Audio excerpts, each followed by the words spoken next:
విశ్లేషణ, నా డిమాండ్ ఒక్కటే. మోడీ గ్యారంటీ మీద ఎన్నికలకు వెళ్ళిన భారతీయ జనతా పార్టీ మోడీ గ్యారంటీని ప్రజలు తిరస్కరించారు. మోడీ గ్యారంటీకి ఉన్న వారంటీ పూర్తయిపోయింది, కాలం చెల్లిపోయింది. కాబట్టి ఈ దేశ ప్రజలు మోడీ గారిని తిరస్కరించారు.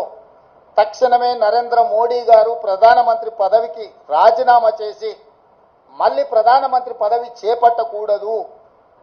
ఎందుకంటే ఆయన నాయకత్వాన్ని ఆయనను చూపించే ఓట్లు అడిగినరు. ప్రజలు ఆయన నాయకత్వాన్ని, ఆయన గ్యారంటీని తిరస్కరించారు. కాబట్టి 140 కోట్ల ప్రజల యొక్క తిరస్కారానికి లోనైన నరేంద్ర మోడీ ప్రధానమంత్రి పదవి చేపట్టకూడదు. For more videos subscribe to BCN channel. గంట మర్చిపోకండి, కొట్టేసేయండి. Please subscribe BCN channel. Please subscribe BCN channel. ఇందులో మీకు కావాల్సిన అన్ని రకాల హంగులు ఉంటాయి. Hi, this is MM Sri Lanka. Please subscribe to BCN channel.